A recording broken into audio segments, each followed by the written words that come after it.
दोस्तों, हमारे channel SK voice 787 में आपका स्वागत है। दोस्तों, चैनल पर पहली बार आए हैं तो आपके पसंदीदा वीडियो को प्यारा सा लाइक और चैनल को सब्सक्राइब जरूर कर लीजिए। दोस्तों, वीडियो को अंत तक देखें, वीडियो बड़ा ही इंटरेस्टिंग होने वाला है। बिल्कुल भी वीडियो को स्किप ना करें, वीडियो में सारी जानकारियाँ महत्वपूर्ण हैं। आज के वीडियो में जो बताऊंगा उससे आप गुस्सा करना छोड़ दोगे। तो चलिए इसके बारे में विस्तार से के बात करेंगे। तो ये वीडियो आपके जीवन में एक महत्वपूर्ण सीख देगी, इसलिए इसे ध्यान से देखिए और हमारे चैनल को सब्सक्राइब कर ले। एक समय की बात है, महात्मा बुद्ध अपने शिष्यों के साथ बैठे हुए थे और उन्हें जानकारी दे रहे थे। तब उन्होंने अपने बालकों से कहा, गुस्सा आदमी का सबसे बड़ा शत्रु है। गुस्सा करने वाला इंसान खुद को नुकसान पहुंचाता ही है, लेकिन औरों को भी नुकसान पहुंचाता है। वह प्रतिशोध की आग में जलता है और अपने जिंदगी को बर्बाद करता है। उनके बातें खत्म हो जाने के बाद उनके बालक में से एक बालक खड़ा होता है जिसका नाम सुरेश रहता है और उसे बोलता है, तू एक ढोंगी है, तेरी बातें इंसान के रहन सहन से उल्टा है। तू जो भी कहता है उसे अपने जिंदगी में उपयोग नहीं करता और दूसरों को यह सब करने के लिए कहता है। जब उसका वह बालक महात्मा बुद्ध को उल्टी सीधी बातें कह रहा था, तब महात्मा बुद्ध ने कोई टिप्पणी नहीं की और वे चुप बैठे थे। लेकिन ऐसे में वह इंसान और भी ज्यादा क्रोधित हो गया और क्रोध में आकर उसने महात्मा बुद्ध के मुंह पर एक कंकड़ फेंक दिया। इसके बाद भी महात्मा बुद्ध को क्रोध नहीं आया और वे चुपचाप थे। उन्होंने वह कंकड़ को हटाया और वह शांत मन से बैठ गए। ये सब देखकर उस लड़का को समझ नहीं आया कि वह क्या करे। क्रोध में आकर वह उस जगह को छोड़कर चला गया और दूसरे दिन अपने घर पहुंच गया। जैसे ही वह अपने घर पहुंचा, तब तक उसका दिमाग अस्थिर हो चुका था। दिमाग के शांत होते ही उसे इस बात का महसूस हुआ कि उसने कितनी बड़ी गलती की है, उसे पाप हुआ है। वह खुद को अंदर ही अंदर कहने लगा, यह मैंने क्या कर दिया? मैंने महात्मा गुरु का अपमान किया है। ऐसा पाप मैं कैसे कर सकता हूँ? मैंने बहुत बड़ी नासमझ कर दी। मुझे जाकर उनसे क्षमा मांगनी चाहिए। यह कहकर वह जल्द ही महात्मा बुद्ध के पास चला गया, लेकिन महात्मा बुद्ध उस जगह पर नहीं थे। ऐसे में वह लड़का उन्हें खोजने लगा। जैसे ही उसे महात्मा मिले तो वह उनके चरणों में गिर गया और उनसे कहने लगा, मुझे क्षमा कर दीजिए, मुझसे बहुत बड़ी गलती हुई है। मैंने आपका अवहेलना किया है, मैंने यह बहुत बड़ा पाप किया है। यह सब देखकर महात्मा बुद्ध ने उससे कहा, शांत हो जाओ, क्या बात है, मुझे बताओ, तुम कौन हो महात्मा बुद्ध के?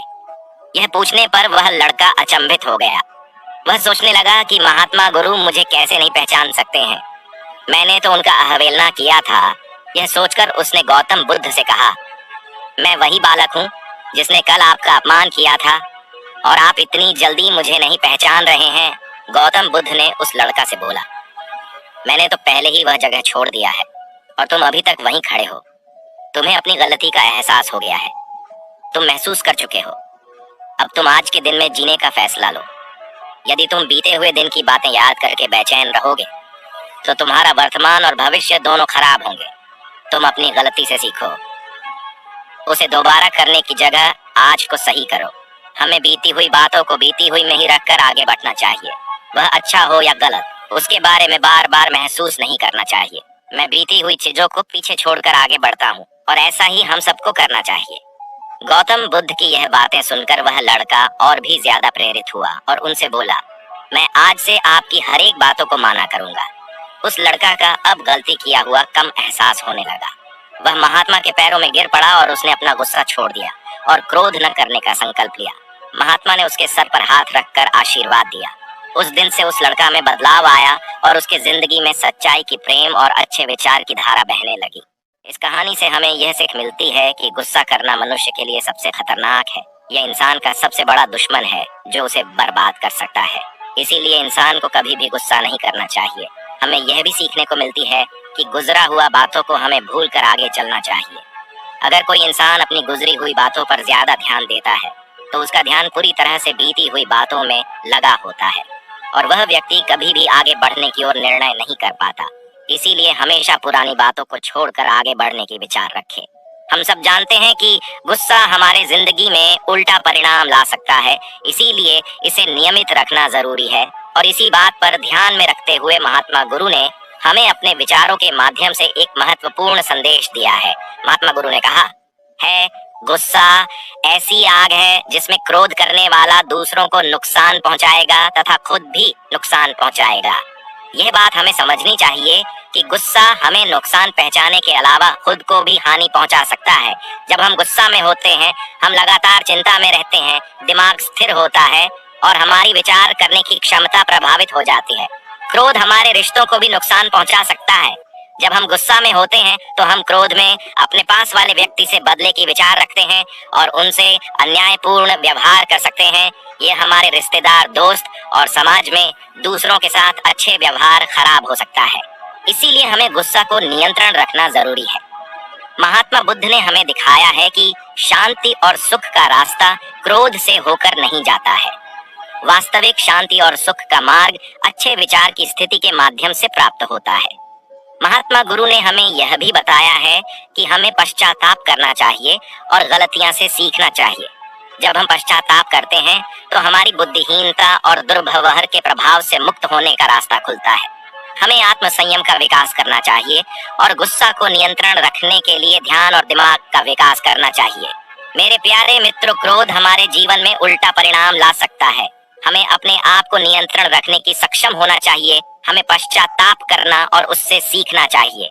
अगर कोई इंसान हमारा अवहेलना करता है, अभद्र बोलता है, तो हमें शांत रहना चाहिए।